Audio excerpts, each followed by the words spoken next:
Seems like I've spent my whole life hoping, dreaming of things I've never tried.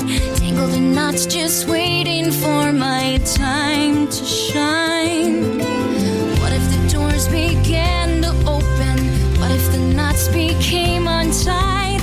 What if one day nothing stood in my way and the world was mine? Would it feel this fine? 'Cause I got the wind in my hair and a gleam in my eyes and an endless horizon.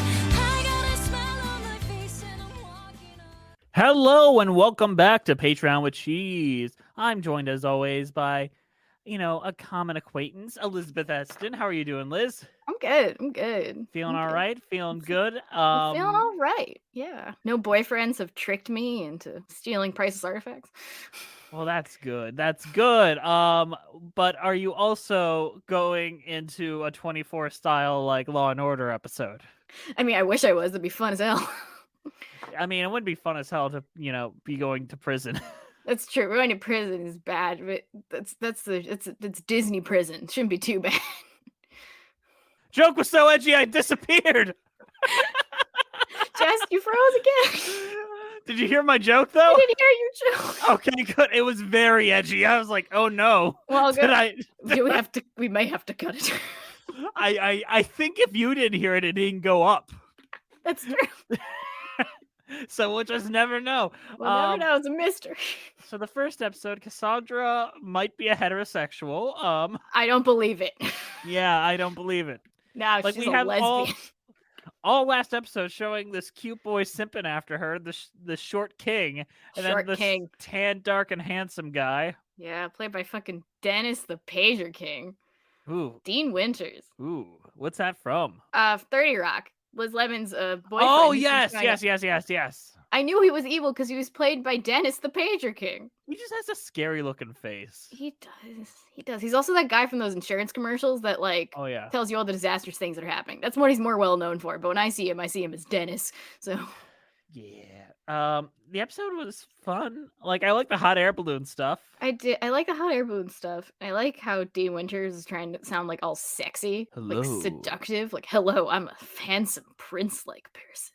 Hello, dummy, Liz Lemon. He says Liz so much. It's just like, wow, Dennis, I feel attacked. I like this episode. I like the twist because for a good chunk of it, you think that it is legit. Like she might be into him. Cassandra's a she's good like, actress. She's like getting like shamed about her big arms and how strong and badass she is. But when the reveal comes that she knew all along, that makes more sense that she's uncomfortable about that because she doesn't want him to know how strong and capable she is. She doesn't want to know that, like, if you give her a sword, you're fucked. This has a better flipping twist than Scream 3. It does. It does. You're talking about Scream between recordings. Yeah, we're That's talking a about behind the scenes fact. And Scream 3 has a really dumb twist. It does. If you have not seen Scream 3, it is a dumb twist. Yeah, long lost brothers. Long lost that brothers. old trope. Luckily, there's no brothers in this episode, 'cause that'd be weird. But I know I was gonna tweet this, but I thought it was too niche. Has there been a parody of Scream called Tango Maureen yet about Maureen Prescott and all of the stuff she's been involved in? Marie Prescott has gone around. But that that is like a very that joke should be there. Theater kids and horror fans, come on, make this. Yeah, horror fans, theater kids and musical theater, horror fans, and musical theater fans are a very small subset of people. Like you got one small subset, another small subset, then you got that small subset within them. Yeah, and then you have join us, together. Liz, we are that subset. We are members of that subset. I love musicals, but I also love when people get murdered. I love both of those things quite a bit. Yeah, that's why I want to watch West Side Story. Oh yeah. Yeah. There's and I that still actually haven't has seen it. that actually has some of the best cadaver makeup I've ever seen. Yeah. In what no spoils, but there is a scene where you see a dead body and it's convincing. Ooh, I am compelled. Yes, Spielberg. Yes. I still love how it was trending for a week. It's like, wow, this scene is really good. And it's like, wow, you guys really Spielberg is good at directing. Good job, Twitter. But I liked Guillermo stepping in to be like, it's like Salieri watching Mozart. I can't understand or keep up. I was like avoiding those clips for the life of me because I had not seen the movie yet. I was just like, I don't want to see a scene. That movie's so flippin' good, though. I know, but it's on HBO and Disney now, so I have 2 sources. Well, now you can play them both at the same time on different. Yeah, that's true. I do have big computers now, so I can use them. Yeah. But Rapunzel still no songs. No, This there's first still no episode, songs in either of these episodes. We're talking about 9 and 10, and today it's like no songs. like there are a lot of shots of Rapunzel's feet in this episode, especially when she's Yeah. like dangling from the thing and her legs are spread. I'm like, this is someone's turned that into Someone a thing. turned this into fan fiction. And she's like walking on the thorny bits. It's like, ugh. Also, a reminder: if you find any weird Tangled the series fan fiction, send it to us. Yes, send it to us. Kara, musicaltheaterlives@gmail.com. Yeah, we will maybe read it. I will. You know what? If you write us some Rapunzel, We'll read it if you write it yourself. Yeah, If you write it yourself and send it to us, we will read it on we'll podcast. totally read it. Watch it happen, but it would be when we post this on the main feed, like 7-8 months from now, and I'm like, oh no, I'm getting inundated with Tangled the series fanfics. I know, we promise we can't keep. Guess we'll do it in season 2. Yep. There's probably more fan fiction in that season. I like this episode. It was good. I enjoyed it. Also, the action in the show is just really good. Yes, especially like the hot air balloon. I think they're underused in media because they're They very really difficult to are. shoot in, but They're they're really so compelling. cool looking. They're really compelling modes of transportation. That's the one good part of Barney's Great Adventure. It ends in a Yeah. hot air balloon chase. That movie is the shit when you're 5. But I, as a 5-year-old, loved that movie. So, I remember seeing it in theaters and being like, me as a 5-year-old, I'm enjoying this. yes. That's what you thought when you were 5. Yeah, I announced it to the theater. Hello! I am Me as the 5-year-old target audience for this film, I'm greatly enjoying it. That's me when I was like under 10, and I wore out the shit out of my Elmo and Grouchland VHS. Ooh, in my Mandy basement. Patinkin's eyebrows. Yeah, I didn't know Mandy Patinkin's in that movie because I didn't care. I was just like, Elmo! He's the best! I love Elmo! And my siblings were like, Elmo's a new addition. Like, I'm like, Elmo's the best. Elmo's World's the best part of Sesame Street. Shut up. I was an Elmo kid. I'm sorry. I was not a kid. I liked Elmo fine, but I wasn't, like, liked my Elmo favorite a lot. Muppet. But now that I know the guy who created Elmo is a creeper, I have mixed feelings about Elmo. So. Those allegations were thrown out in court. Oh, God. Elmo did nothing wrong. Just tickle me and I'll be free. Oh, Elmo. So Elmo and Grouchland was something I rented, and the only thing I found compelling was the villain, and I'm like, oh. And I was young. I was like 6. And then you watch Sunday in the Park with George when you're older. Yeah, and I was like, oh, he couldn't finish the hat. You couldn't get the blankie. No, this is my blanket. I'm Mandy Patinkin. This is my blanket, and I'm going to sing. Oh, like he's singing about who he wants. It's like a weird rock number too. It They is. wrote a rock song for Mandy Patinkin, which just does not suit his voice. It doesn't. But he also has a little cute worm friend to help him. Yeah. His cute little worm friend is so cute. I think Vanessa Williams also has a song in that movie. She does. She sings a weirdly sexy song. She goes full Star Wars holiday special. A little bit. Not like insane because it's a Sesame Street production, but it's basically like motivating Elmo to like help out the Grouches or something, I'm pretty sure. Oh, so it's just like when Diane Carroll shows up a splooge on her head and tries to fuck a Wookiee. I mean, not Diane Carroll is a fucking AI thing. Like she's not actually there. So The Wookiee grandpa cyberjacketed in the living room on Christmas. Come on. still not as bad as the 20-minute scene where they speak Wookiee for Wookiee with no subtitles. Honestly, I feel like people complain about that too much. Yeah, it's true. They do enough to show you what's going on, and if you're paying attention, it's not the worst thing in the world. I actually appreciate that as a bold choice, Yeah. as stupid as Honestly, that sounds. the best part of the Star Wars, especially when B. Arthur shows up as a bartender. Okay, tied B. Arthur in the animated sequence. Both of those are the best scenes. Yes, the animated sequence is great. We I've- didn't need Book of Boba Fett. We had that animated sequence. I'm wondering if for a Christmas live stream we should drunk drinking game the Star Wars holiday special. Because there's like one song by Diane Carroll. No, there's a lot of songs. B. Arthur gets a song. There's a ton Oh yeah, of Carrie songs in Fisher that. sings a song on Coke. Yeah, and what else? Jefferson Starship sings a song. Yeah. Also, the There's fun a- part of is a great thing. Like when you're watching episode 5 in high def, you can see Carrie Fisher's Coke nail. That's episode 6. Oh wait, episode 6. Yeah, you can see her Coke nail. It's Yeah. funny as hell. But she denies that. She's like, I didn't do coke. I snorted coke right off a table with a with a credit card like a normal drug addict. I love Carrie Fisher. She is the best part of Scream 3. She is. She's barely in it. Especially when she talks about just like that, like, I fucked George Lucas and I still didn't get the part. No, it's like, who do you think got it? Me or the one that fucked George Lucas? Oh yeah, that's a better line. And she used that line so often. I was like 16. That movie's not as terrible as I expected it to be. Yeah, wait till you get to Scream 4, which a lot of people give crap, but it's really good. So I just watched the trailer and it looks like Repo the Genetic Opera. Like it's really, I find it deeply compelling. It has a Culkin in it. It's great. Is it a Culkin? Is it Kieran? Rory Culkin. Okay, because I watched the commercial. I was like, is that Kieran Culkin? No, that's Rory Culkin. Miranda's like, no, that's not Kieran Culkin. You fucking idiot. I hope you die. And Did you watch Succession? I love Succession. Succession is pretty good. That's probably why she got offended, because Kieran Culkin is now a god among men. Kieran Culkin's very good in Succession. He's also very good in Scott Pilgrim, which is what I personally love him in. Yeah, Scott Pilgrim's great. Have you watched Last Night in Soho, though? I haven't yet. I gave you a link and everything. I know. Don't say that. It's a secret. No. It's on rental now, so it's fine. Yeah. I know. No, I haven't gotten to it yet. I expressed to my partner as if they wanted to watch Last Night in Soho, and they're like, because they're also big Edgar Wright fans, so I'm holding out.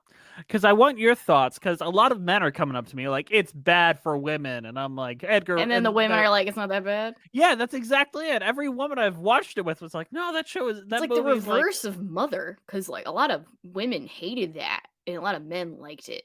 I did not watch Mother, but Kristen Wiig, which brings us back to Barb and Star. Jess finally watched Barb and Star. I did. Yes. Both you and Joel have been like telling me. I only took Joel on Twitter when he mentions Barb and Star. Oh, yeah, my bad. I love when they mention Barb and Star. It's amazing. Yeah, I love Joel. Barb and Star is an amazing movie. Yeah, but what isn't amazing is Uncle Marty or Uncle Monty. Let's go on to the next episode. Yes, Uncle Monty's back. Yeah, I'm surprised at the continuity they're pulling out, because we just got Valerian in the two cities, and then we have Uncle Monty. Richard Kind is back. The guest star's name is Richard Kind. Yes, yes. This episode is a true crime video. I actually really enjoyed this episode. I love probably it. One of my favorite episodes. I love all the weird time codes they pop up, because they add more jokes to it. Yeah, as it goes on, and it's like the Rapunzel font. It's the Rapunzel font. Like the last one is like Wednesday, whatever time, and then in parentheses, in 27 seconds. Like, yes. Yeah. No, it's like also it's like solid lesson about not judging people for what they look like. Yeah. And I just really like Attila. I love Attila. He's voiced by a voice actor who's like hundreds of credits. Yeah. He's like really good. I like that Monty and Rapunzel still kind of hate each other.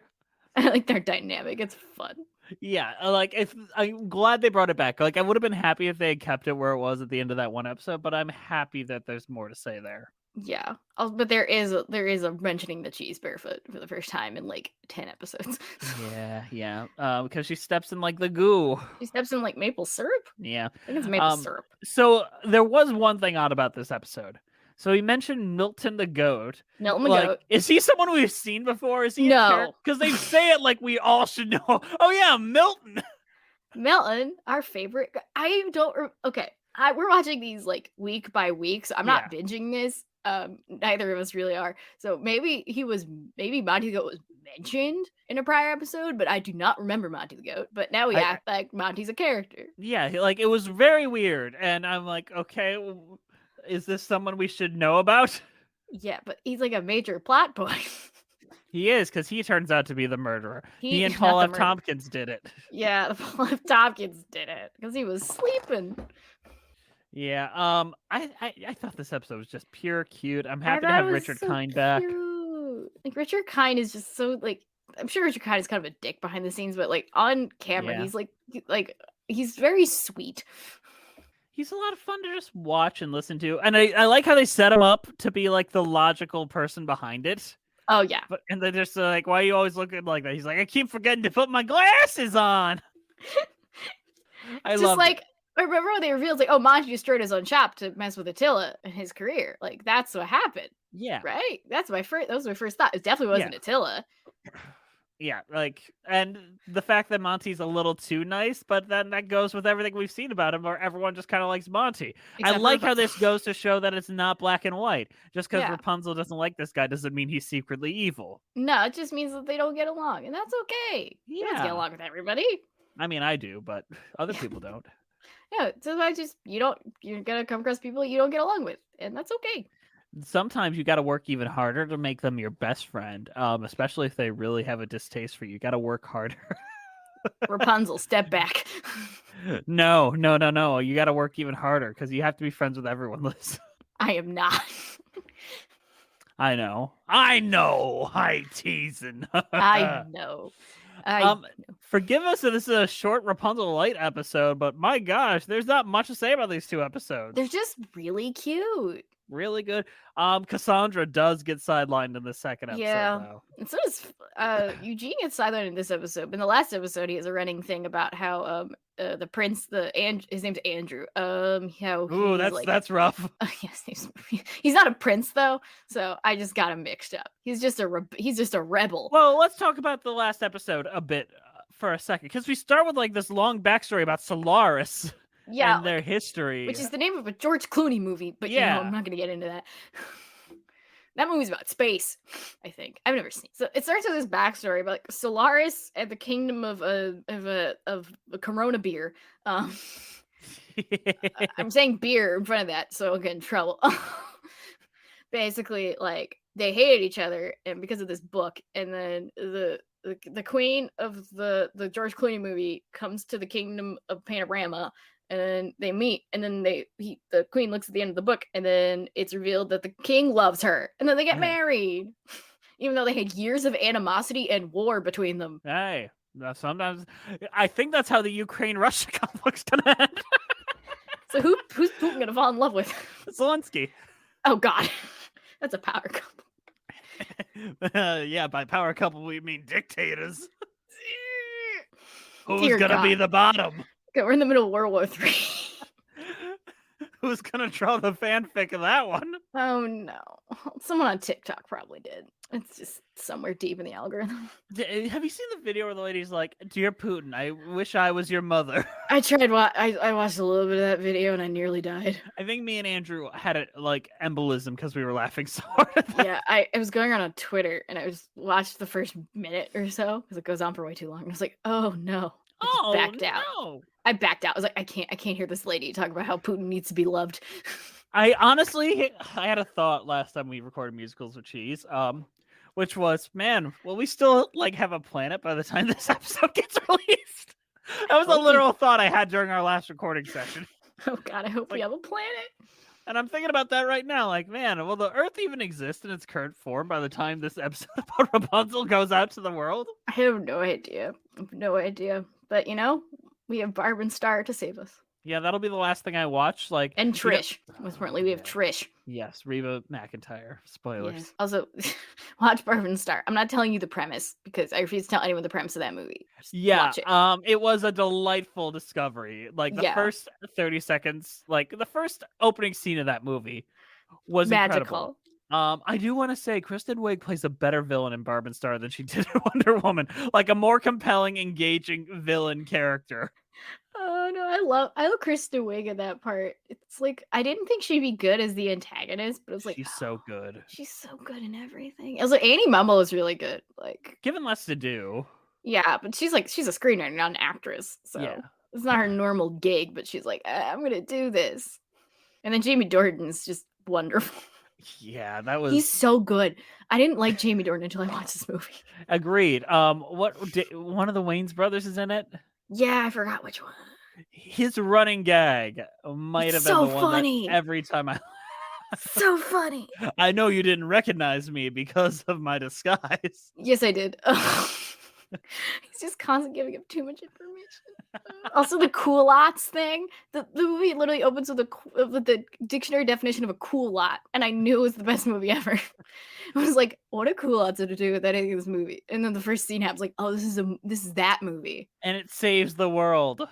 Culottes saved us. I wear skinny culottes jeans. saved us. I wear skinny jeans. I didn't wear culottes, clearly. The thing is about Barb and Star, I don't understand them as characters. Like, I don't understand what their pitch is. Two Midwestern women just want to live their lives. My favorite scene and my favorite gag, and I know this is a Tangled podcast, so probably shouldn't talk about Barb and Star, is just randomly they will cut back to the talking group with Vanessa Bayer. Vanessa Bayer, Phyllis, like Fortune Feast. It's like, oh yeah. She just wants to talk about her horses. She just wants to talk about horses. Just let her talk about horses. Let Phyllis talk about horses. Just let her talk. My graphic socks. Iconic. The hot dog soup. Every little thing about that movie. So many choices. I wish it were directed by a woman. Like, yeah. I wish that a woman had made those choices. Yeah, I feel like honestly, I feel like it was directed by Wagan Mumolo, and they just got a guy to like do the technical shit. Yeah. It's like, okay, we don't usually direct, so we're gonna hire this dude to direct. But we're gonna tell him what to do a lot. That being said, whoever this director guy was, much better director at executing Kristen Wiig's vision than Paul Feig ever was. Yeah, I think Paul Feig is really good at making Kristen Wiig's weird ideas a little too clean cut for the world. Like, I did not enjoy A Simple Favor. Have you watched that movie? Honestly, I love A Simple Favor. I know it's bad. Let me say but this. It's like my trash. It's got such a great premise and a good screenplay that a terrible director ruined. That's my pitch. Yeah, that's part of it. Honestly, it's like my trash. Like, I love A Simple Favor. I just remember on the commentary, Paul Feig was like, yeah, there was a lot of scenes that originally took place at night and was like supposed to be dark, but I wanted everyone to be able to go home at 5 p.m. every day, so we just changed every night to day, made it a daytime horror. Oh, God. Shoot it at night, Feig. Feig, come on. Nighttime horror doesn't work all the time. It works sometimes. Like Midsommar works. Midsommar, like, that works because and I think what you call it, the Invisible Man works. Yeah, as, that like, works daytime too. horror because you're always looking. But he's an invisible man, so it's compelling. You can never see him. Like, it's great. Yes. So, Liz, what is your overall thoughts on these two episodes of Rapunzel and your cheese ratings? I like both these episodes. I think the action in the first one was fun. I like the true crime aspect of the second one. And Richard Kind is back. Like, I can't help but love it.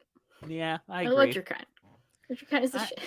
Richard Kind is so much fun. I really like the plot lines and all that. So I'm just gonna give these both Gouda because this is like drippy Gouda cheese. I'm gonna give these both a brie because it's delicious. Because they're both very good and delicious. Don't talk about my producer that way. Brie cheese, not Brie the person. Sorry, Brie. Are you saying she isn't great and delicious? I'm saying she's great. I'm not gonna call her delicious. I won't either. We'll see you next time on Patreon with Cheese. Say goodbye, Liz. Bye-bye. Bye. Bye. Bye. Hi, I'm John Mulaney, and I'm here to say...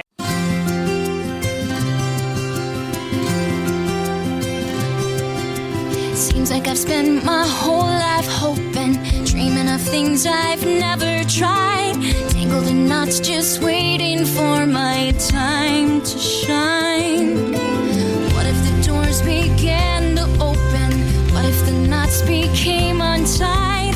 What if one day nothing stood in my way and the world was mine?